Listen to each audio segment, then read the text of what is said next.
Welcome to Bole the podcast. With us today, this evening, we have Khoo Salma Nasution.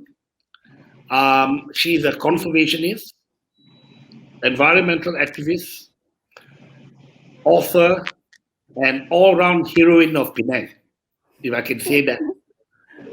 Um, my name is Ranjit. Um, with me is Zahir. I'm sitting in Kuala Lumpur.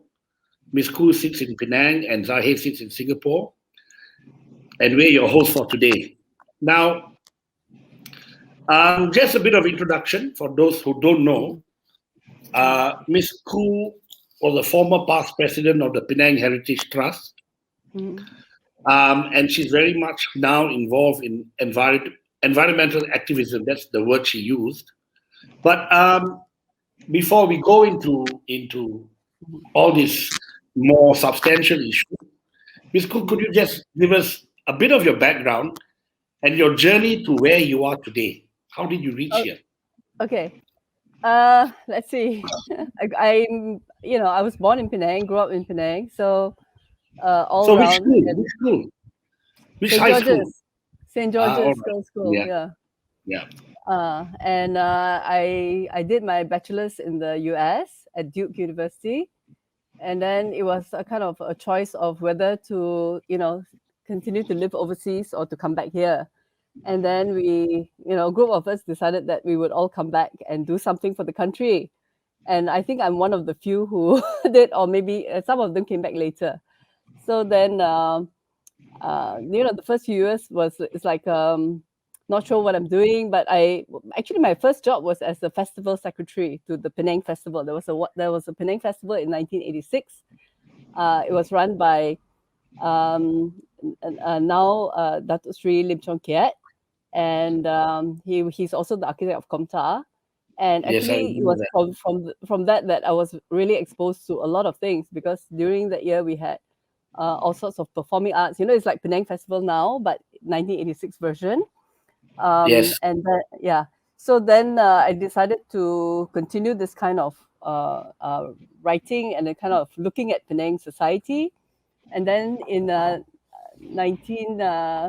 towards 1990 and 1989, I joined the Penang Heritage Trust. I was like roped in as an honorary secretary.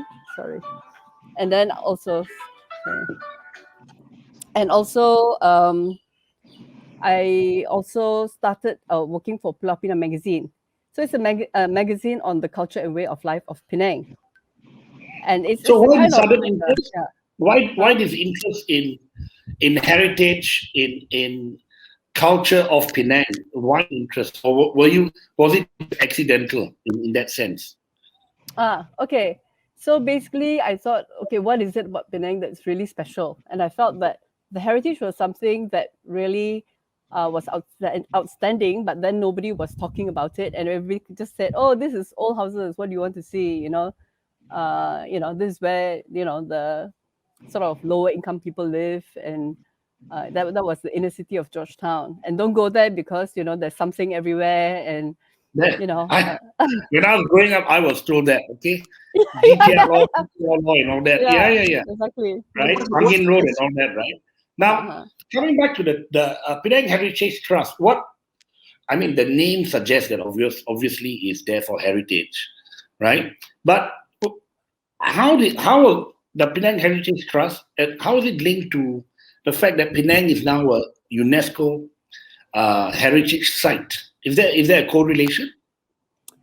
Penang Heritage Trust was actually the first one to push for conservation. Actually, there was also Pertubuhan Architect, which is the Architects Association. So they held the first conservation seminar around that time, 1980s, 86, 87, something like that. And then and they also were pushing from the municipal council side, and then we were more doing the public awareness. So then in the 90s, we tried to convince the state government that you shouldn't just promote beaches to tourists, and not just Komtar and the bridge, but you should promote the city, which is what now the World Heritage Site. And then we tried to persuade them to actually get into this UNESCO thing. But Malacca was already ahead of us. So Malacca actually tried to, was to nominate for World Heritage. So then around the 1998 then I heard about this Dr. Richard Engelhardt, who was based in Bangkok, and we said, why don't we just invite him to have a look? So after his visit, then he suggested that we do a joint nomination with Malacca. So Penang and Georgetown and Malacca as World Heritage Sites. And then the historic cities of Straits of Malacca, and that's how we went in. So it has actually, basically civil society trying to persuade the state government, and the state government, pushing the federal government, and then the federal government actually is the one that has to submit the nomination. Yeah. So that's how, But Ms. Khoo, this whole cultural and heritage aspect, was it purely limited to, let's say, Peranakan? Because your writings have been about Peranakan, about the Chulias, or was there a concerted effort to kind of cast your net a little further and not just focus on Peranakans or Chulias and maybe do some other things? Because you have also written something about the German-speaking community in Penang and things of that sort. Yeah, actually, yes, of course, it's a multicultural heritage. And so it's based on the place, so the place tells the story. It tells you the layers of history. So sometimes we use the word palimpsest, it's like archaeology of knowledge, right? And there's also so many layers of history that which is layer upon layer, depending on the waves of migration. So you kind of interpret history as waves and waves of migration, and everybody leaves their mark. So because there are not so many written records, at that time there was no internet, so you couldn't go into the archives of Google books and all that. So it was more like trying to observe the built history and trying to interpret, okay, this must have happened, or these people must have been here, or this influence must have been here, because you can see the traces of this influence. You're a self-professed accidental historian. Is that the background to the history and the accidental discovery? That's correct, yeah. Because a lot of people who are involved in heritage in the beginning were planners and architects, and then nobody was writing about the history, so I decided to do that, and also kind of write about the communities that were living in the city, and then it just went on. And then there was like a lot of literature which was recycled. Like there were a few known texts which was rehashed in all the tourist brochures. So I decided that I had to dig a bit deeper. And actually in those days, we kind of had limited access to books that were in the university library in USM.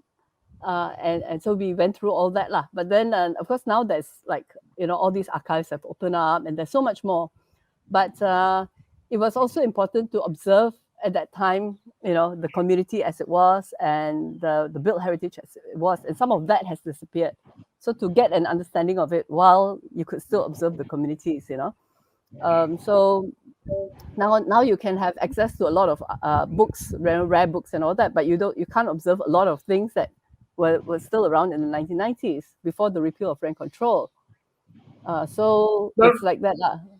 Yeah. So, okay, coming back to migration, something's interesting about Penang. I'm assuming that because Penang is sort of the gateway into the Straits of Malacca, and the Straits of Malacca it connects east to west, if I could just say that. There was a lot of migration in terms of traders, I suppose. Right? Could you perhaps give us a rough idea of the last 500 years of migration in Penang, and if you can, of course, and the impact it has on food, on architecture, on whatever else was relevant. Singapore was also, of course, had the same kind of luck, so to speak, very similar. So, like for example, Penang, there's we know there's a Jewish cemetery. We know there's Armenian Street, which is where something we'll talk about later. There's Burma Road, Siam Street. I mean, and even Chulia Street. We'll come back to that later. So can you just give us a rough idea of the waves of migration? Yeah. So you've mentioned two of the historical bygone communities. The third one would be the Parsis, the Zoroastrians, of which I think there are two families left. So basically The Penang is Manik closer. the Manik Shahs. That's right, correct. Yeah, Yeah, the Manik Shahs. Rumi and Paul, they're cousins, both yeah, lawyers. that's correct. So Yeah. Penang is closer to India, and Singapore is closer to China, and so Ah, Singapore was a more important. I mean, more important as a port for China, right? So when the Chinese boats come first, they stop in Singapore, then they come up to Penang, and for India, it's the other way around. And because India is also where the indentured or the Kangani label came from, so for until I think 1903, all the Indians who came to the peninsula first landed in Penang until Port Klang opened up. So so it's very important for Indian history. And in fact, when you go down to Singapore, I mean, eventually many of the Indian communities from Penang moved down to Singapore, but they always have a kind of a base in Penang. Then they move down to Singapore, or then they go to the Federated Malay States or the Malay States. So it's everything is from Penang. Whereas from China, it could be the other way around. They come to Singapore first. But Penang also has, because it had Chinese communities before Singapore, was established by the British. So there were also very deep roots for the Chinese in Penang, who came from, and then the Chinese. Talk to us about the Chinese in Penang, the original Chinese in Penang. Someone wrote a book, Daryl Yap wrote a book, The King's Chinese, about her grandfather Yap Chor Yi. Very interesting about the fact that they paid homage to the king of England, so to speak, the King's Chinese. So who were these people? Yeah, well, in that respect, it's very much like Singapore, because the Strait settlements were the British Strait settlements, and then we were the King's Chinese and the Queen's Chinese at various times. So basically, they had the privilege of being British subjects at a certain point in time, and then the British kind of had this you could naturalize as a British subject, and then if you're born here, you're a British subject. And then these Straits Chinese, they had sort of extraterritorial rights. So let's say they went to Siam, and then they killed somebody. Okay, then they can go and seek refuge in the British court and say that okay, since this is a British subject, it's protected and can only be tried in a British court. So things like that. So actually they were protected, and they could go to Burma, they could go to certain treaty ports in China with these kind of special rights. And then later on, when this British Chinese went to Malay states, so and if they had the misfortune, quote unquote, of being born in the Malay states, so they would only be termed British protected persons. And then as opposed to be subjects, as opposed to British subjects, so to speak. That's right. So in my book, I've got a book called The Redoubtable Reformer, about Chia Chang Lim, whose whole family, all his sisters and brothers were born in Penang, and he was the only one who was born in Perak. And it was like a total misfortune for him. He said, "Oh, why was I born in Perak?" And and then his home was in Penang. So then because he became a legislative councillor, and then he left a memoir, or somebody else wrote it for him lah. So actually, you can see from his point of view what that his sensibility. So his Straits Chinese sensibility was very much from Penang, and then in the end, during his retirement, he donated a lot of time to the Chia Kongsi, because he feels like he's a Chia, he should, that's where his roots are, and that's how. And then he retired in Penang. So these are the Straits Chinese. So I like to look at the minorities, but also because I don't read Mandarin. That's my disadvantage. So I leave that kind of Chinese history to other people, and I will, do the things that nobody else is doing. So, for example, the Chulia history also, it's because when I was looking at the heritage, I was photographing a lot, and then I observed that there's a lot of these houses which are, what do you call it, like streets, what do you call it, like now, I mean, somebody even call it. Okay, so this these houses, they're like Anglo-Indian bungalows. okay, but or Yes. you can call them Jari Peranakan bungalow or Arab Peranakan bungalow, and they were sort of built by these very wealthy um, Jawi Peranakan, mostly Tamil Muslim, but could be also Arab of Arab or other Indian Malabari or something, other Indian parentage, and they were merchants. So just like Armenians, Jews, Parsis, these Jawi Peranakan were merchants. So merchants are different from traders. I mean, they're long distance, right, in bulk trade. And so basically, in my book Chula in Penang, I just kind of observe how they operated, and it's a circular kind of trade like where they from India they bring things to Penang, textiles usually, and from Penang they will then exchange some things, and then they go to Aceh, and then from Aceh then they go back to India. So so they must have people in every port so that they can trade, and these people are all their relatives. So they have workers, but they also have relatives. So the relatives then will stay, and then they will marry with the elite of this place. So they could Yeah. be the I want to touch on this Peranakan concept. It's of course, uniquely Malaysian concept. Now, you yourself are self-professed fifth generation Chinese Peranakan, right? And our understanding of Chinese Peranakan is Nonya Baba Peranakan. Now, let's talk a bit about Chinese Peranakan first. Can you just tell us a bit about the concept of a Chinese Peranakan? Then we want to talk about the Dawi Peranakan. Okay, so the Chinese Peranakan, basically, there are Chinese Peranakan who say that we are of pure Chinese blood, okay? But then you see that actually the women didn't come, until like around the turn of the 20th century. So it's not likely lah. I mean, it's not that it's impossible, but I think majority of the Peranakan have some antecedents who are not pure Chinese, but it's not necessarily Malay. It could be Malay, it could be Orang Asli, it could be Indian, but usually it could be more like Batak or Nias or Javanese or Balinese, Siamese, Burmese. In fact, Penang one is more Siamese.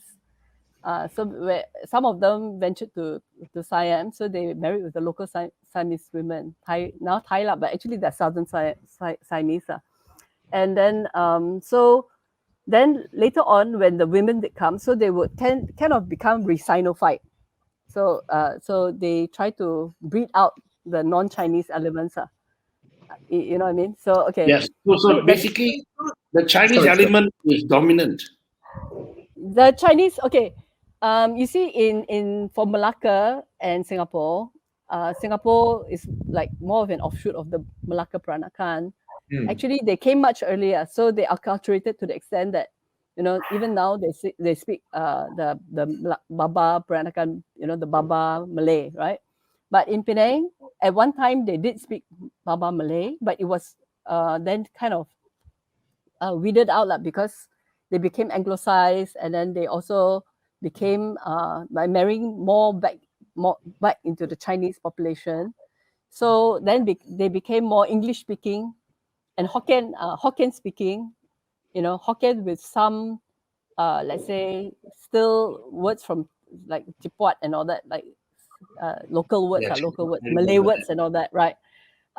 So local words, but and then somebody just told me that actually the Changchu Hokkien that the English speaking Hokkien speak is more original than the Hokkien that the Chinese educated Hokkien speak, because when the Chinese educated Hokkien speak Hokkien, sometimes they translate from Mandarin, but we don't know how to do that.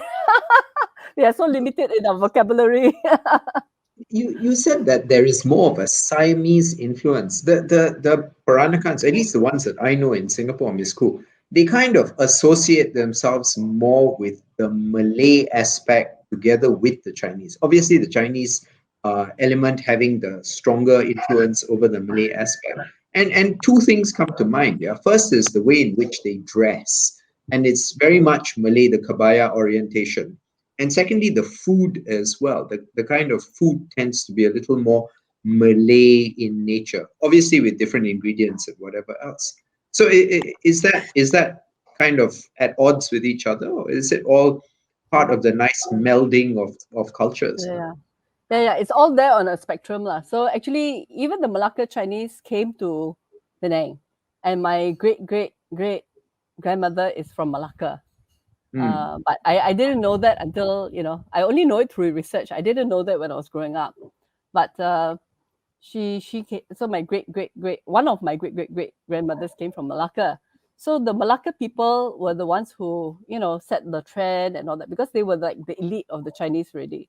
And then when let's say when Francis Light came, so the Chinese came from Kedah, they came from wherever they were. There were small pockets of Chinese from around the region, and then they came to settle. So then, so the food is already there, like and then there are influences, for example, okay, which the Eurasians also have some of the same influence, and other that they would get Malay bidan, the bidan, right? Or sometimes Midwife. Sorry, midwife. bidan means midwife. Midwife. I mean, in the past, in the past. Yeah, of course. Yeah. Yeah. So in the past, so who were the midwives? They were like Malays, and so the food is Malay, and the reason why Penang has a Thai influence is because a lot of the Straits Chinese from Penang were actually going to Thailand, and they were opening up the South Thailand under Khoo Simbi. You have heard of Khoo Simbi, right? The governor of Ranong. Yes. Governor Phuket. of Ranong. of the Ranong in Phuket. Yeah, very famous. We have Khoo Simbi Road next to Picard School and that's right. the Khoo family. That's right. Yeah. So I was born on Khoo Simbi Road, actually. Maybe technically in a hospital, but my address is Khoo Simbi Road. And then, but later on, then I found out that, and then there was always this idea that, okay, we did something in Thailand, but we don't know what. So actually, I did a fellowship where I spent, a few months in Thailand, and then I wrote this up as well, lah. But I never wrote it into a book, unfortunately. So it's the Penang Phuket connection. So Phuket at one time, and Tongkar especially, was like a satellite town of Penang. And when you go to Phuket, in the old town, you have the shop houses look exactly like Penang. The people, they dress in the tesa and then the sarong, just exactly like Penang. And so actually Phuket was a frontier town. It was a tin mining town, and then it was the merchants and all that were from Penang lah.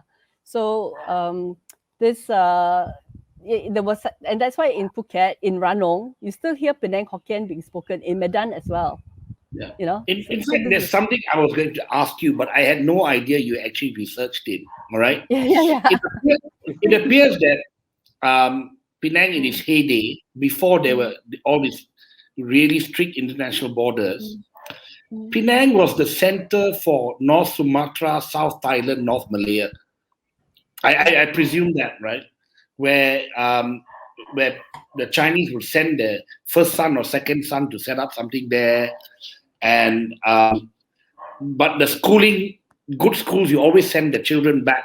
Penang Free Schools in Xavier's, Chongling, Hanchiang, that kind of thing, right? How much of what I think is correct? It's correct, yeah. So this was especially in the 19th century. I was telling you, the British subjects, they can go anywhere and they have some impunity, right? So they would, and then they would bring British goods. So when I went to Phuket, they said, oh, when we were growing up, all the ang mo teng, the sweets, the candy came from Penang. Yeah. And it was, and they were originally from England. So Penang is like Little England to them, right? So all the machinery, I know it's very funny, but all the machinery came from Penang. Then they went to Phuket. Are there still very strong roots between, say, Penang and Phuket, or between the two people, would you say? Yeah. Among the old families, yes. So in fact, there was a kind of revival where the Phuket people tried to find their roots, and then they came to Penang, and then for the Baba Convention, and it's that circuit, Penang, Malacca, Singapore. Then they were added to the circuit, so now it's Penang, Malacca, Singapore. I mean, so you Penang, actually Malacca, find Peranakan in Phuket. Yes, offspring of Penangites, perhaps. Yes. And okay, so actually it's just like a handful of families. It's not everyone. But then now people identify with the culture so much that they want to get married with the Peranakan gear. Okay. It's quite a phenomenon. Yeah. Very, So very even though, interesting. even if they have no Peranakan roots, but they just they like the style, okay? And because they would want to distinguish themselves from Bangkok, let's say, so they know that they are different from Bangkok. And if they know that they have some Hokkien ancestry, so this is how they express the Hokkien ancestry. So Penang then also did the same thing in Medan, So it was when during the days of shipping.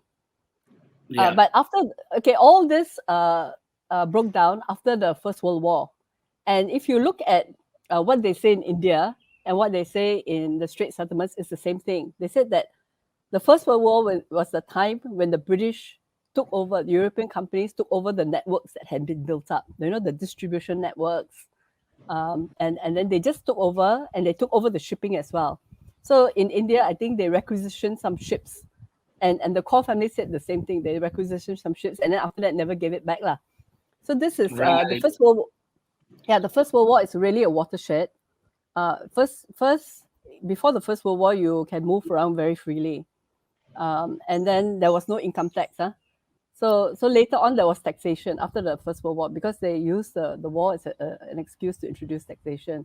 And, I also did some study in the Waqf, which is religious endowments for the Muslims, right? And then I went to this a seminar in some symposium in Japan, which was an international one. So there was somebody from Spain, and he said, "Oh, the same thing happened to us before the First World War." So his paper was that before the First World War, all these religious, Catholic lands were actually a kind of trust lands, and they sustained the whole institution, Catholic institution. And then with the First World War, then they were persuaded to trade everything into bonds. So they exchanged everything for bonds, and of course, then the bonds then just deflated, and then bonds died. the bonds died. Yeah, went kaput. So you can see that actually there were other kinds of what do you call it, land ownership patterns, and there were a lot of religious trusts were usually what do you call it? There's a term which I can't remember, but there were like sacred rents or something like that. The term is something like that, where these rents actually paid to upkeep the religious institution. So it's universal. You find it all over the world, and sort of this at a certain stage in capitalism. So some of this got dismantled and traded. So it's traded in a different manner. I want to draw you back, Miss Khoo, to the Peranakan idea, the Peranakan culture, but this time to the Jawi Peranakan. Tell us what Jawi Peranakan means and what culture they follow. Okay, so Jawi actually comes from this Arabic. I mean, it's like something like this whole place is Jawa, Orang Jawa, or Jawi, Orang Jawi. So that's how the Arabs refer to Southeast Asia. So then the people who are born in this part of the world will become the Peranakan Jawi. That means they were born in Jawi, but they're of a foreign parentage. Because many of the first, the Tamil Muslims who came, the Marakayas, who also claim to be some sort of lineage from the Hadramis or somewhere else in the Middle East, and then they were the Muslim traders who went around, and from, let's say, 1600 to there's some to mid 18th century, they were actually the dominant traders in the Indian Ocean, because China was controlling the seas for up to 1500, right? And then the Portuguese came, and so the Arabs also, so the Indian traders were very dominant in that part, because the other some other groups of traders sort of fell off. And then so the Jawi Peranakan were actually controlling the Kedah court, the Aceh court, and many of the littoral courts around. So they would be predominantly Tamil Muslim traders who marry into the local people, local women, I presume. Yes. So okay, this is the Marakayas. So there's a theory that actually they came from Kerala, and because the Portuguese went there, then they moved the base to Tamil Nadu, and from there, then they came here. So, Abdullah Munshi is one of them, Munshi Abdullah. Okay, Okay, so he says that his I think grandfather is from Nagaur. So Nagaur is one of these places where you have these traders who, and in Nagaur it's a very special town because the Muslims and the Hindus actually work very closely together. You know, they trade on the same ships, and so Nagaur has it's called the Saint of Nagaur, who is like a saint. It's a Muslim saint who is a saint to both Muslims and Hindus. And the we Nagaur even have people, a Nagaur Road in Penang, I remember. yes, Isn't yes, there yes. So in yes, their yes, town? yes. So I know you have a Nagaur, you know, like a Nagaur shrine in Singapore as well. Yes. So Yes. this is so these Nagaur people went everywhere, and they were sort of missionaries, but they were Sufis. So it's a kind of soft missionary, right? In And so then many ways, Penang and Singapore are twinned in terms of culture and all. Do you get that feeling, Miss Khoo? That it's definitely, yeah. I mean, it's this Strait settlements, the British Strait settlements, right. which have a very similar culture.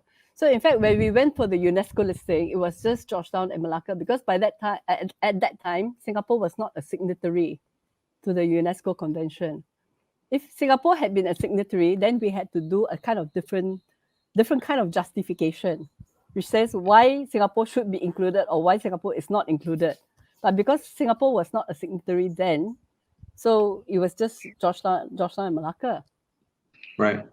Well, Singapore very quickly did subsequently become a signatory, as you know, simply because they wanted to include one heritage site in Singapore. And obviously, it was the Botanical Gardens which successfully got inducted into that. Whereas Penang got their listing and Malacca as well so much earlier, isn't it? So That's right, yeah. For once, then, Penang and Malacca is ahead of Singapore.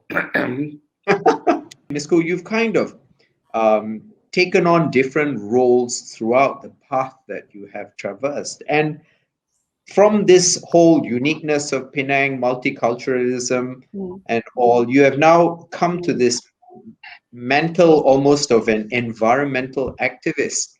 So you're campaigning against the Penang Southern Islands, PSI, which is a massive reclamation project involving 3 islands in the south of Penang. So maybe you can cast some light for us as to why this sudden change, or is it something that you've always been passionate about? Yes, I've always been interested in the environment, but I kind of always left it to somebody else, right? And as now we live in a world of in an age of climate change, and I think this battle is just too important not to be involved in. So I was president of Penang Heritage Trust from 2009 to 2015. So when I stepped down, then I kind of had a chance to look at other things. And in early 2016, I was invited to this Heritage Impact Assessment meeting. And then I found out that they were going to build a huge, something like KL Central, but it will be a Penang version of a mini Penang version of Central transport hub right next to Komtar. So this area, the Pragin area, was the area where we had said it should be a park because the inner city doesn't have a sizable park. And there's a historic canal going through it, a 19th century canal, and then we said that this should be the buffer, and a park. And then suddenly to see this transport hub, with all the elevated lines, monorail, LRT going there. So it was like a shock to me. I said, I didn't know about this, but actually the plan had been, other people knew about it before I did. But I was like so steeped in the heritage thing that I didn't really look at other things, right? Then we kind of spent some time trying to argue why it shouldn't be there, why we should have trams or buses, but anything, but not those elevated lines. And then we also wrote a letter to UNESCO to tell them that this was happening, and then they wrote back, and then somehow I think then the government realized that okay, it shouldn't be doing this, so they moved it slightly, some 10 meters or 20 meters up, and then so then then the park is still there, but it's decreased, it's smaller in size. Then after that, I kind of followed the whole thing, like where is this LRT and monorail leading to? The highways, and then there's reclamation. And then the more I learn about it, I realized that actually it's going to change the character of Penang altogether. So I spent some time also, trying to like giving talks about the highways, and so I have to learn about transport and all the modes of transport and why this transport and not that transport, right? And then yeah, and then and then I got very much involved with Penang Forum. So Penang Forum is not one organization; it's a coalition of like 20 organizations, the Penang Civil Society, and it was formed in 2008, and it was actually trying to help the state government to improve public transport. And we always look to Singapore. We say, oh, public transport really works in Singapore, and it wouldn't be great if that's what we need for Penang. We just need a good public transport system. So then Penang Forum then worked with the state government to work out a plan, and then this plan somehow got transmutated into a highway plan, which costs a lot more money, and then involved reclamation. So we feel that it's actually being hijacked. The whole thing has been hijacked, and then and also Penang South reclamation itself is very massive, and it will affect the the fishermen and the fisheries and the ecosystem. So we had to learn about that. So actually, as an activist, you learn things according to what is the most threatened, it's a kind of a complete education, because you need to know about the planet. I mean, you need to know what it is that we need to do to actually, live sustainably. And so I feel like that's just another stage of my education. So what are your concerns about this Southern Reclamation project? I mean, in any big infrastructure project, there are bound to be environmental concerns. There are, right? Yes. But in respect of the PSI, what are the real concerns? Okay, one is that what need does it address? Is there really a need to reclaim? And if you want to reclaim, then why islands, and why there? And so who is it for? So if you reclaim, you have like in the 80s, we had an industrial area. It needed to expand. At that time, you didn't have the second bridge, so they reclaimed to the coast, I mean, on the east side, and that's Yes. kind of understandable. It's quite understandable that you reclaim incrementally. Then now we have a bridge that goes right to Batu Kawan, which is an industrial area, which is waiting to be developed, and there's a lot of land there. So if you say we want to reclaim for industrialization, I don't think that that really sinks in. I mean, So what you're doesn't saying make is at all. Penang has the land, it's just in province. So, and that's quite undeveloped, and you can go there. Yeah. Yes, I do recall Batu Kawan land prices went up, and there was so much speculation about a huge development in Batu Kawan, but that didn't really take off. So in fact, the Sprang Prai people feel very neglected, because they've been waiting for a long time. When is development coming to Sprang Prai? And so many promises have been made. The density is still quite low. So even whatever is there is a brownfield. So you can actually, I mean, there's paddy fields which shouldn't be touched, but there's also palm oil plantations, which now people are not so keen on palm oil anymore, and they'll be willing to sell it at the right price, of course. But there is existing sort of already earmarked industrial land. So why are you reclaiming? Is it for you need industry? So Penang is not Singapore. Penang is not just an island. In fact, Seberang Perai alone is larger than Singapore. Did you know that? Okay. Yeah. Okay. And, fine. But with the population of less than 1 million. What is the state government intention for the Southern Reclamation? What did they say? Okay. Ostensibly, what do they want to do with the land? Okay, so they have they want to reclaim 4,500 acres in the form of 3 islands, and the first island will be largely for industrial development, because It's actually in the flight path. It's just next to Bayan Lepas Airport. It's south of Bayan Lepas Airport. So they can't build anything very high, you know. Correct. So industrial buildings are low, okay, and they may build some affordable housing, and maybe the LRT depot might be there. But that would be a natural extension of Bayan Lepas, isn't it? I mean, in that sense. You can also say that Batu Kawan is a natural extension of Bayan Lepas. There's already a bridge which is underutilized, in fact, and it's not that far away. So then the second island is supposed to be for condos, and it's going to look like Forest City. You've seen Forest City, right? That's a disaster. Forest is a disaster. So that's what. So the developers are actually keen on Island B, which is Forest City. And so who are they going to sell all these apartments to? Not Malaysians. Come on. You know, it's going to be exactly what happened to Forest City, which is it's not sold to Malaysian nationals, but most of it, the bulk is going to be sold to foreign nationals. And then Island C may or may not happen. And then they say it's actually for recreation and tourism. But actually, they don't really know what they're going to do on Island C. It's just kind of, just draw a line on the map first, and then, you know, just jump first, and then, you know, you can develop it later. But Ms. Khoo, you know, Ranjit and I were just discussing as to whether there is a benefit to this, as much as there is obviously an environmental impact, yeah.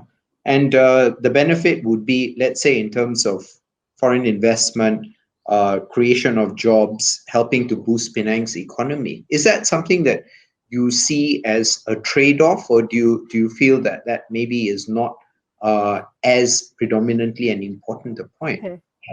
Okay. Do you know that population of Penang Island is about 800,000 people, and they're projecting a population of 460,000 on the 3 islands by 2030. Is that possible? Does that sound possible? No, that's mad. Okay. That's 50% almost increase. Yeah, and no, that doesn't sound correct at all. Unless you allow all the Singaporeans to come there, then exactly. Yeah, we'll be more than happy to come and settle in Penang. Okay, so, and don't forget that there's already Strait Tanjung Pinang, which is 760 acres, I think, in north of Gurney Drive. Yes, so of course. Okay, so when you say it's going to create jobs, so I'm looking at Strait Tanjung Pinang. How many jobs has it created, really? You know, it started in 2016 and now it's 2021. So how many jobs? I mean, later on you'll have housing and all that. I'm sure it will create some jobs, but, you know, that's the reality check, okay? You already have 131 acres of reclamation along Gurney Wharf. You already have 760 for Strait Tanjung Pinang 2, which is also an island. And then you have, before that, you had 240 acres, which is Strait Tanjung Pinang 1, which is now Straits Key. So Straits Key is already, you know, an old reclamation from, I think, 2004. So tell me, how many jobs is it? Are you going to do the same thing there? If you're going to create jobs, why don't you develop the industrial area in Batu Kawan, for example? You know? So it's not just about that land equals jobs. It doesn't. Actually, what Penang needs now is economic diversification. You know, we have invested a lot in electronics and electrical manufacturing. I mean, it's there, okay, but it is not tied to Penang. So it can move. So, for example, if conditions change tomorrow, you know, they can move. Vietnam, China, anywhere, right? You lose anywhere. all that. Yes. Penang was a semiconductor hub of the world at one stage as well. Together. Yes. So in fact, a lot of new industries are going to Kulim High Tech, and they say, yeah, it's, you know, an extra half an hour from the airport. So what, you know?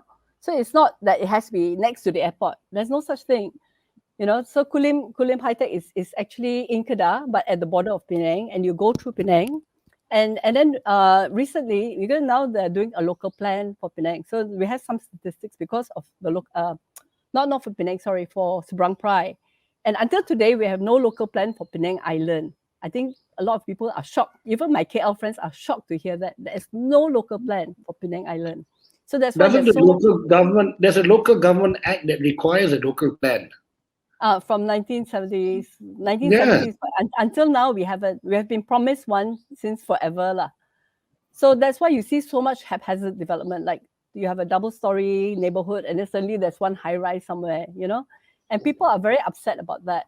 So the local residents, the middle-class residents, very upset that there's no planning. It seems like there's no planning, and then the densities are just very arbitrary, and there's a lot of building on the hill slopes. And although the limit for building on hill slopes is 250 feet, they can build a 30-story building with a footprint at 249 feet. That sort of thing. Yeah.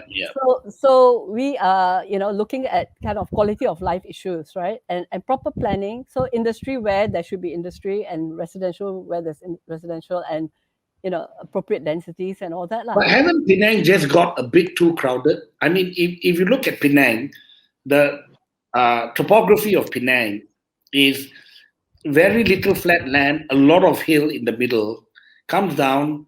We really don't have much places to stay unless you're looking to the flatlands past Bali Pulau and stuff like that, right?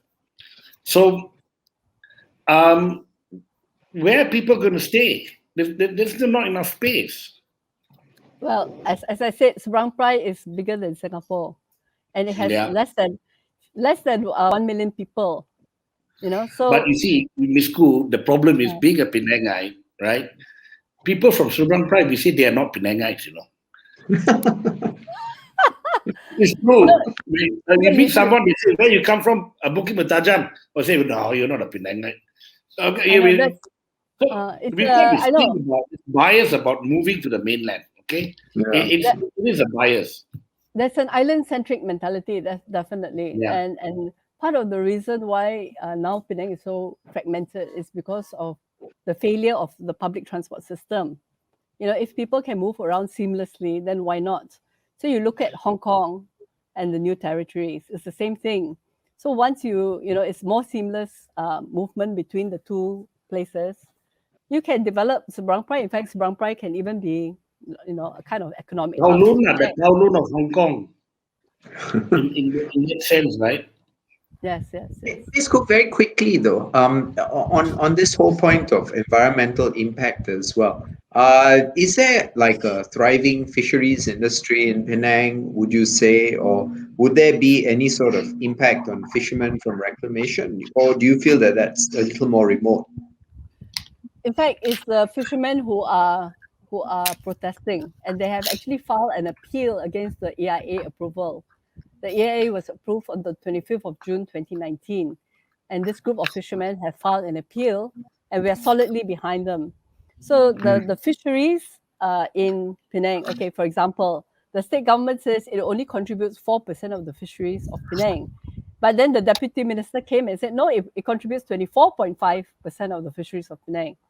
So, it's basically some statistics are very selective lah. And actually, we mapped out, where the not just wild catch. Of course, wild catch, the fishermen are mostly from, the inshore fishermen, but you also have fish farming operations. Aquaculture. Aquaculture. The fish farmers or the aquaculture operators are very much against the reclamation, but they're keeping quiet because they're all on TOL, temporary occupation license. Yeah. So they keep quiet. But I've seen a report of one of the fisheries operations. They said that our yield is 1 billion ringgit a year. Okay. Wow. And we export to Singapore, we export to Hong Kong. And if there should be any pollution, fish kill and all that, it's going to affect our operations. So they also objected to it, but they did it very quietly. But I somehow got a hold of the report lah. So if you look at the area that's going to be affected, which is Perak up to Pangkor, and now they say they're going to do sand mining in Selangor as well. So this is the most productive fisheries area for the peninsula.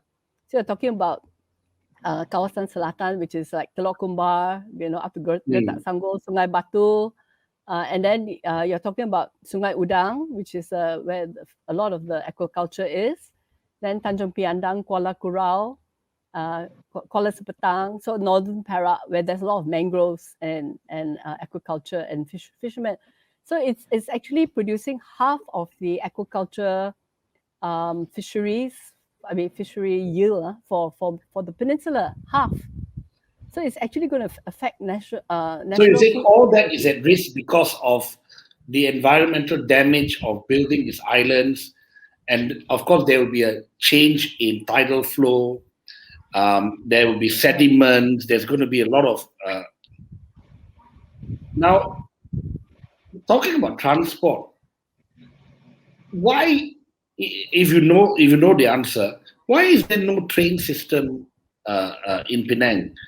MRT, LRT, Singapore has it, KL has it.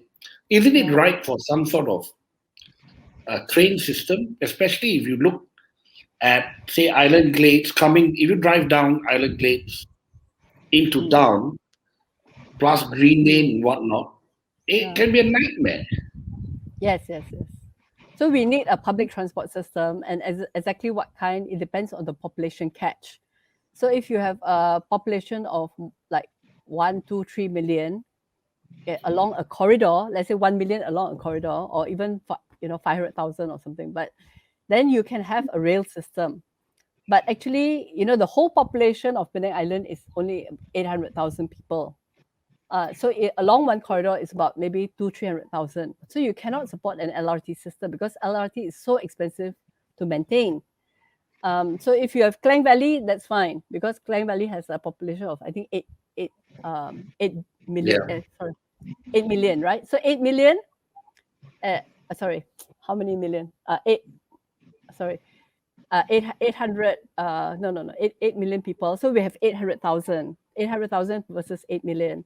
And then somebody wrote a letter that says that this kind of transport expense on LRT is similar to what they're spending in Kuala Lumpur, but we have only 1/10 of the population.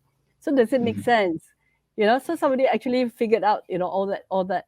And you look at all the LRTs, because it's not well planned. Also, they still have problems with traffic jams, right? Because so if not LRT, if not some sort of train system, how are we going to elevate Penang's woeful transport problems? Okay, so what was originally planned was to have, what we had in 1906, 1906 up to the Second World War, we had a tram system. We had electric trams. Electric trams, and that we were way ahead. So you have, the island is like it's like a pie shape, right? So everything converges into Georgetown. So you have one along the north coast, one along the east coast, and then one from Aitam. So you have these 3 lines, and everybody could get to town because of the tram system. And not only that, the people from Butterworth could get to town because of the ferry system. So that made Georgetown what it is today, because of what it is, 20 years ago, because the whole of Penang was in a way unified by a very good public transport system where they could get to downtown. But now there's no more downtown, because there's it's more like a donut or something, where there's it's very fractured, and everyone is just driving around, and going to the supermarket here, there, or everywhere. There's no real town center, and they used to go to Komtar to pay their bills, and the town hall to pay their bills, but now they can pay electronically. So what is the reason for people to go to town? There isn't any. Maybe they go there for food, but it's not enough. You cannot just sustain, a whole city center just for people to go and makan hawker food, right? So okay, moving on, and perhaps the last subject on our list to discuss is that relates to the fact that you are custodian of what I can call it a museum, Sun Yat-sen Museum, 120 Armenian Street. Yes. Before we deep dive into Sun Yat-sen, how do we become a custodian? Okay, this was actually my maternal grandfather's house, and he sold it. He passed away in the 80s, and then the family, there are actually 23 shareholders in the family, which is including his brother, my grandfather, his brother, and their children. And so there were 23, of these second generation children. And then, so in 1993, the property came up for sale. And around the same time, I was doing research in the Khoo. And then my friend said, "Hey, do you know that, this is your grandfather's house, this one. You know that was the Philomatic Union, and that's where Sun Yat-sen gave a speech." So then, of course, then I convinced my mother at that time to buy the house. So she's, the legal owner of the house. And then I said, oh, we must turn it into the museum. But actually, I lived there for a few years. And then, then, I mean, because of the significance, at that time, I didn't know very much. So I challenged myself to write this history of Sun Yat-sen in Penang, which is very difficult because most of the sources are in Chinese. I had a lot of help from friends. And then Tell us a bit about that short period of time in the early 1900s. I think Sun Yat-sen came to Penang, and Penang became, I think, the headquarters, if I'm not mistaken. And you wrote a book about it, a short, that's right. So that's sort of treatise on it. Yeah, and thank you. Yeah. So give us an idea, just a rough synopsis of why he came, what he did, and the impact it had finally on the Chinese Revolution. Okay, so Dr. Sun Yat-sen was, of course, he was he was educated in Honolulu in Hawaii, right? And then he went back to China, and he went to this medical college in Hong Kong. And then he had a mentor who's James Cantley, and then he went on to be a revolutionary. So he was living in exile since for some time. But in 1906 in Tokyo, they formed this Tongmenhui. So Tongmenhui was an alliance of different groups, and included a lot of students from China who were actually studying in Tokyo. So that's how it happened. And then they established a base in Singapore. So in Singapore, and what was the main objective of this Ting Meng Hui? It was to overthrow the Qing dynasty and to restore the Ming. That's what they said. So it's basically, and they actually use a kind of, well, I think conveniently used a kind of racial theme that we want to get rid of the Manchus. The Manchus. So they see that the Han Chinese are enslaved to the Manchus. But I don't think it's. I mean, later on, then they recognize, in the new China nation, they recognize all the different peoples. But at that time, that was a way for people to understand that we don't want this government, and so it was a revolutionary organization in exile. And then in Singapore, they tried. So I think Dr. Sun Yat-sen tried 10 times to stage a revolution, but he wasn't the only one. There were many people trying to stage revolution. There's so many rebellions here and there, right? And so from Singapore, he tried to. So he was all the time asking for money, trying to raise funds. And in Singapore, these people kind of, after a while, stopped supporting him, or the faction that was against him was stronger, because there was another faction going around saying that, no, we have to protect the emperor. So there was a Protect the Emperor Society. So there were three groups. One is just keep the monarchists, and then one is the reformists, and then one is the revolutionaries. So they were actually arguing and fighting each other in Singapore, in Penang, and all these debates were taking place here. And so Dr. Sun Yat-sen was in Singapore, and then he lost the support of Singaporeans because of, I think he planned 2 uprisings and they failed. And then they said, well, that's it, we can't support you anymore. So he then moved his base to Penang in so he was here in 1910, basically. And then sorry, Ms. Khoo. I was just going to ask you if you've maintained the house exactly as it was, because we've done the tour and it's beautiful. So is it all the artifacts, the table, especially that very imposing long table in the middle when you come in the second section of the house? Is that something that's authentically all from that period, or was it just all lovingly recreated subsequently? Actually, they're all pre-war, but I can't say that all the furniture is from that period, because there was a major renovation in 1924. Right. So this house actually passed. So when Dr. Sun Yat-sen was there, it was owned by Lim Mun Yao, who was a trader, and then it was sold to the Poor family, and then after that it was sold to my grandfather in 1926. And in 1924, this Poor family, they actually renovated the house. So the tiles are from 1924, The kitchen was renovated, and so most of the the furniture is actually from my grandfather's time. But there are two items that I found that are from 1900, and one is one of the jiao pai, the plaques, which is from 1900, and two, the Lim Bun Yao, who was the owner at that time, and then the other one is the safe, the metal safe, iron safe, which is also from 1900. So those I'm confident are from 1900, but the rest I think are more from the 1920s and later on maybe 30s, 40s. But my great grandmother actually lived in that house from 1926 until 1953. So she passed away in 1953. And then by that time, my grandfather already moved out. So my grandfather was like a merchant as well. And he moved to a bungalow. So basically, the relatives who stayed there couldn't afford to do very much with the house. So they left it, everything as the way it was when my great grandmother died. So it's so that's why a lot of the furniture is pre-war. So I can't say that it's from Dr. Sudhir Sen's time. It probably didn't. It didn't look so. During the 20s, it was like the sisters. So it's a kind of very feminine feel to the house, right? It doesn't feel like a revolutionary center.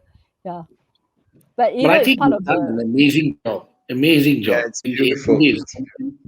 It's such a tourist attraction, and I think it's just funnily enough, Armenian Street is like the center of Penang heritage, right? And then it branches out. You have Ku Kong Si, Chia Kong Si, got all of that. Yeah. Couple of end notes here. Um,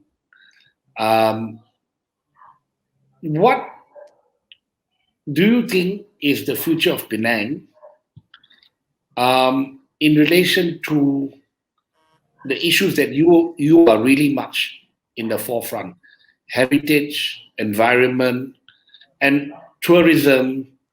Where do you see Penang going for, say, for the next 30 years? Yeah, I think that Penang has a lot of potential, but it has to be run by people who actually understand what are the special things about Penang. For example, Penang Hill, it cannot be overdeveloped for tourism. So we shouldn't be going for mass tourism at all. We should be going for ecotourism, for cultural tourism, and actually not to be too dependent on tourism at all, because COVID pandemic, it's not. I Yeah. think tourism is going to come back, but not the way it was. So we shouldn't be expecting that tourism is going to be the major economic driver. We have to do other things. That's why we have to diversify. So, but the quality of life thing is very important, and some sort of how the place is going to be developed, and you feel a part of it, and not just like that all these rogue developers going around doing all sorts of things. I mean, that really shouldn't be the case. And in Penang this week we have two major corruption cases. If you read about it, you'll know what I mean. Yeah. Yeah. So it's that is we have the sea is actually very rich, and the more I learn, this is something that I didn't learn about when I was writing Streets of Georgetown. I learned about the built heritage, and I know about Penang Hill because I was also involved in the Safe Penang Hill movement, way back then. But the sea is something that I didn't know much about. I didn't know much about the fishing community, but the more I learn about it, the more I understand how important it is to keep the inshore fishermen and the fisheries and the wild catch fisheries, because this is something that's disappearing everywhere. And when you get your omega-3, your omega-3 actually comes from the wild fish, not from The the farm wild fish. catch. Yeah, the wild catch. So we have the southern area, which is like between the two legs of the turtle. So Yeah. people who have gone kayaking there, they say that it's totally calm. It's just like it's a very magical place, because it's like a lake. Actually, it's like a lake. It's got not only the two legs of the turtle. At the bottom of the two legs, there are two islands, and the two islands have coral reef. So you have such a special ecosystem, and why would you want to trade that for more concrete? When you can do your industrial development somewhere else. So I think that the people who are planning these things, actually they don't love they don't love nature, they don't understand, ecosystems, and they don't realize how rare and how fragile our ecosystems are, because everybody has been exploiting the planet like there's no tomorrow, but we know that we're actually on the brink, we're at a tipping point. And if we don't stop, there may be no tomorrow, Ms. Khoo. There may be no tomorrow.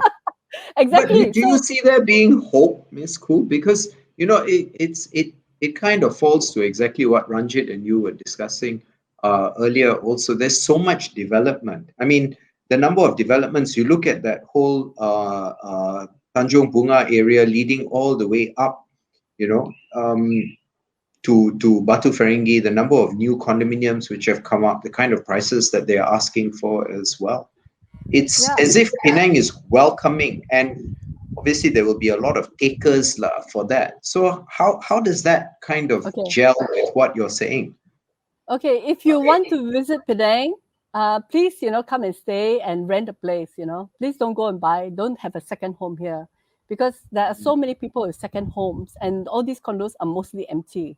So who are you building it for? It's just, you're just destroying the environment, just come and stay and rent something, okay? Don't buy second homes. And second homes all over the world are actually destroying all these very, very, very nice places. You're leaving your footprint everywhere. Okay, so the condominiums are empty. So I mean, we have no problem if, people need housing, please build the housing for them. But don't build houses for people who are not going to stay there. It just doesn't make sense. We cannot afford to do this anymore. It's very wasteful. It's not just wasteful in terms of, money and environment, but, we're at a tipping point. So, what we do locally actually matters, the planet is being destroyed like one project at a time, or one place at a time. So we have to stop doing all this. It's an impassioned plea, Ms. Khoo. Yeah. So this please don't buy anything on the 3 islands, okay? Just say that you're going to boycott the 3 islands. I think you have conclusively stated your case, which is this. Batu Kawan is the obvious alternate. It is there. Yeah. The bridge is underused. I use the bridge. I love it because it's empty. It's empty. I can just fly to it, right? It's empty. Sometimes there's not a car in front of me and not a car behind me. And Batu Kawan was supposed to happen. It was supposed to happen. And the bridge was to create that, right? Part of it is we needed a second bridge. The bridge was to create that. So I think your case is absolutely right. So I think we've come to the end of our session.